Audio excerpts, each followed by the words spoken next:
સાથે પહેલા સંત જોડાઈ ગયા છે એસપી સ્વામી, તેમની સાથે વાત કરીએ। સ્વામીજી, મૌલાનાનું આ જે નિવેદન છે તેના માટે આપની શું પ્રતિક્રિયા છે? કારણ કે ગુજરાત તો અહિંસા પરમો ધર્મમાં માને છે, પરંતુ આ પ્રકારના ભડકાઉ ભાષણ એ કેટલા યોગ્ય? બિલકુલ યોગ્ય નથી। આવા ભડકાઉ ભાષણોથી ગુજરાતની શાંતિને ડોળવા માટેના પ્રયત્નો થઈ રહ્યા છે।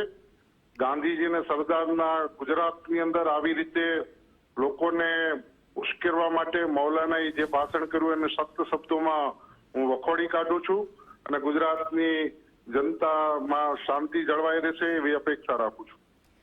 આપ આ જે ભડકાઉ ભાષણ છે તેને લઈને મૌલાનાની ધરપકડ પણ કરવામાં આવી છે, આપનું શું માનવું છે? આવા પ્રકારની જે ઘટના હોય તો તેને માટે કાયદાએ સખતમાં સખત એવા પગલાં લેવા જોઈએ, ઉદાહરણ રૂપ કાર્યવાહી થવી જોઈએ?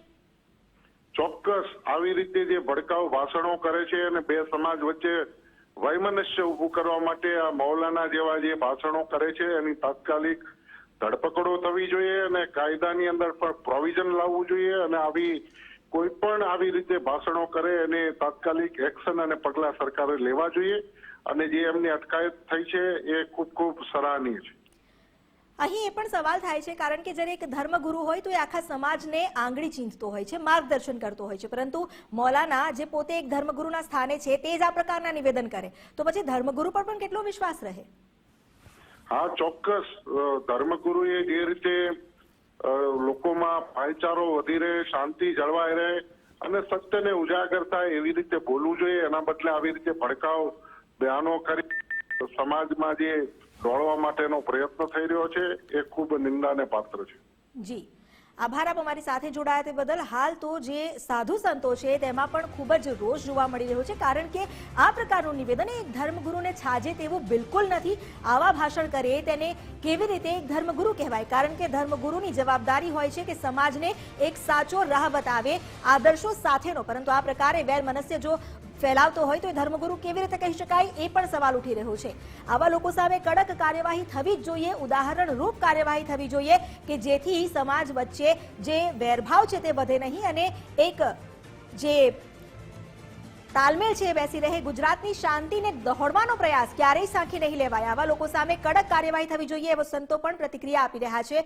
અત્યારે જ્યારે આ મૌલાનાને એટીએસ હેડક્વાર્ટરમાં લઈ જવામાં આવ્યો છે, આવતીકાલે તેને રજૂ કરવામાં આવશે જૂનાગઢ કોર્ટમાં, જ્યાં તેની રિમાન્ડ પણ માંગવામાં આવી શકે છે। એટીએસ હેડક્વાર્ટરથી મૌલાનાને જૂનાગઢ લઈ જવા માટે જૂનાગઢ પોલીસની પણ ટીમ તૈનાત છે। લગભગ પીએસઆઈની સાથે જે 15 પોલીસ કર્મીઓ છે તે ત્યાં ઉપસ્થિત છે, પરંતુ સૌથી મોટો સવાલ એવો થઈ રહ્યો છે કે મુંબઈમાં જ્યાં આ મૌલાના પોતાના સમાજને એક સારી દિશા બતાવવાને બદલે આ પ્રમાણે જ્યાં તેને આવકાર આપવામાં આવે છે ત્યાં જ આવીને આવી રીતે વેરભાવ ફેલાવા તેવું ઉશ્કેરણીજનક ભાષણ કેવી રીતે આપી શકે? જૂનાગઢ જ્યાં હિન્દુ મુસ્લિમ હોય કે કોઈ પણ ધર્મ હોય તમામ લોકો એક સાથે મળીને રહી રહ્યા છે, એકતાનું ઉદાહરણ આપી રહ્યા છે। સંપ છે પણ આ સંપને તોડવાનો પ્રયાસ કરવામાં આવ્યો શા માટે?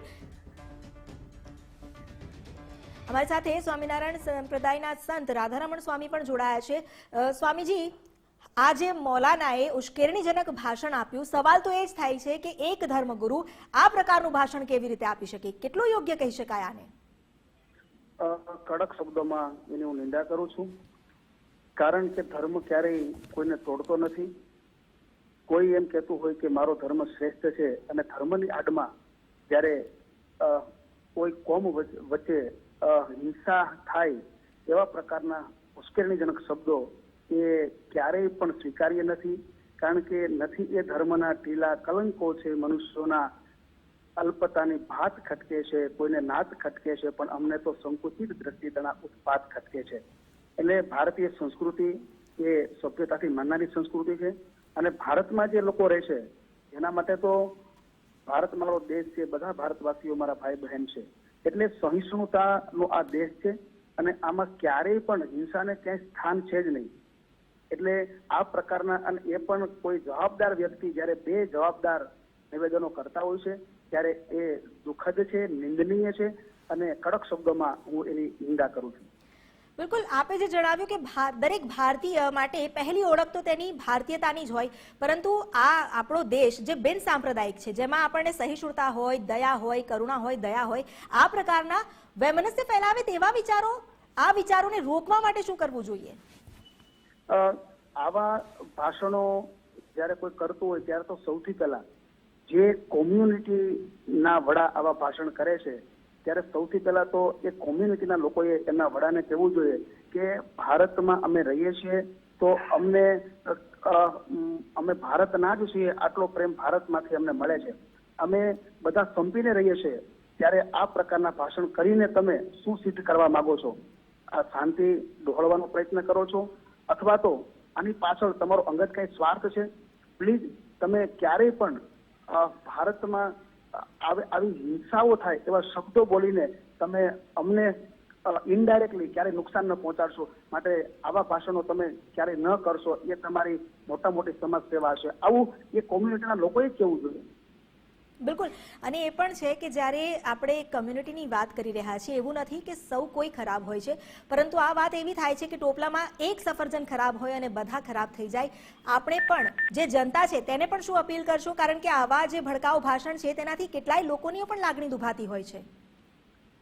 એને કડક શબ્દોમાં એ જ મેં કહ્યું ને કે જે કોમ્યુનિટીના લોકો આવું ભાષણ બોલતા અથવા તો જે ધર્મગુરુઓ આવું ભાષણ બોલતા હોય છે, એ સમયે એ લોકોએ પહેલ કરવી જોઈએ અને એને જ સખત શબ્દોમાં આગળ આવી અને મીડિયા સમક્ષ એ કહેવું જોઈએ કે આ પ્રકારનું જે ભાષણ અમારા વડાઓ તરફથી બોલાયું છે તો અમારો સમાજ ક્યારેય પણ એના શબ્દોની સાથે નથી. અને એને પણ એક અપીલ કરવી જોઈએ કે આપણે સાથે મળીને શાંતિથી જે રીતે રહીએ છીએ એ રીતે બધાએ શાંતિથી રહેવું જોઈએ.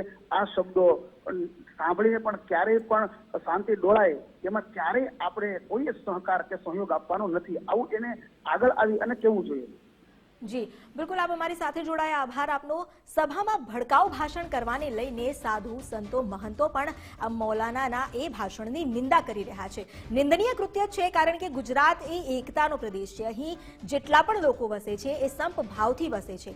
મહાત્મા ગાંધીએ જે અહિંસા પરમો ધર્મની વાત કરી, સરદારે એકતાની વાત કરી, સંપની વાત કરી, એ આદર્શો ગુજરાતની ભૂમિમાં છે અને એ આદર્શોને હલાવવા માટેનું આ કૃત્ય છે જે ક્યારેય સાંખી નહીં લેવાય.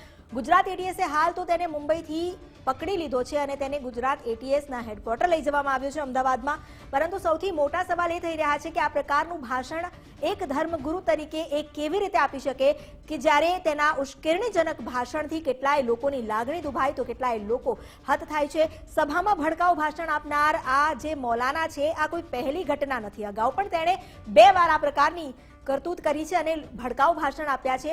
એક મૌલાના એક ધર્મગુરુના સ્થાન પર હોય છે, એટલે કે જે એ આખું એક સમાજ છે, એક વર્ગ છે, તેના શબ્દોને સાંભળતો હોય છે, તેના શબ્દોને ઉપર ચાલતો હોય છે, અનુસરણ કરતો હોય છે. પરંતુ જ્યારે એ જ આવા શબ્દો વાપરે અને ભડકાઉ ભાષણ આપે, ઉશ્કેરણીજનક ભાષણ આપે કે જેનાથી લોકો વચ્ચે વેરભાવ વધે, તો વૈમનસ્ય વધારનાર આવા મૌલાના સામે કડક કાર્યવાહી થવી જોઈએ તેવું પણ લોકો કહી રહ્યા છે.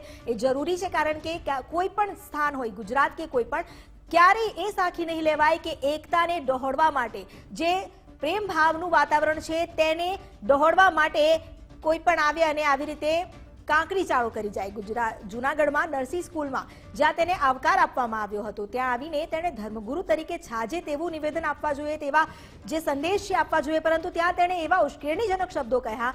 આ ઉશ્કેરણીજનક શબ્દો જેનો વિડીયો પણ વાયરલ થયો હતો અને આ ભડકાઉ ભાષણનો વિડીયો વાયરલ થયો ત્યારબાદ તેની સામે કાર્યવાહી શરૂ કરવામાં આવી.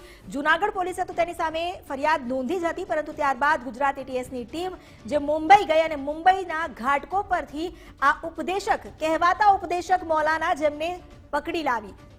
ઘાટકોપરમાં પણ જ્યારે તેની ધરપકડ કરીને ઘાટકોપર પોલીસ સ્ટેશન લઈ જવામાં આવ્યો હતો, તો તેણે પોતાના સોશિયલ મીડિયા પર પોસ્ટ કરી હતી કે મારી ધરપકડ કરવામાં આવી છે. અને એ પોસ્ટથી ખેંચાઈને તેના કેટલાય સમર્થકો ઘાટકોપર પહોંચી ગયા. ઘાટકોપર પોલીસ સ્ટેશનની બહાર હોબાળો મચાવ્યો, હંગામો મચાવ્યો. અહીં એ પણ સવાલ થઈ રહ્યો છે કે શું લોકોમાં પણ એ સદબુદ્ધિ નથી કે કેવી રીતે પોતાના ધર્મગુરુને પણ એ વસ્તુ કહેવી જોઈએ?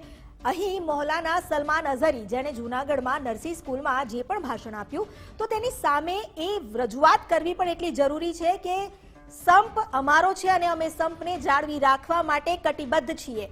જૂનાગઢ પોલીસની ટીમ પણ આ માટે કામગીરી કરી રહી છે અને આ ભડકાઉ ભાષણ કરનાર મૌલાનાને હવે અમદાવાદ એટીએસના હેડક્વાર્ટરથી જૂનાગઢ લઈ જવામાં આવશે. આજે રાત્રે લગભગ જો તેઓ ત્યાં પહોંચે છે તો આવતીકાલે સવારે તેને જૂનાગઢ કોર્ટમાં રજૂ કરવામાં આવી શકે છે. સભામાં ભડકાઉ ભાષણ કરવા બદલ તેની સામે ગુનો નોંધાયો છે અને ઇન્ડિયન પિનલ કોડની જેટલી પણ કલમો અંતર્ગત આ ગુનો નોંધવામાં આવ્યો છે તેની સાથે પુરાવા પણ કોર્ટમાં રજૂ કરવામાં આવી શકે છે.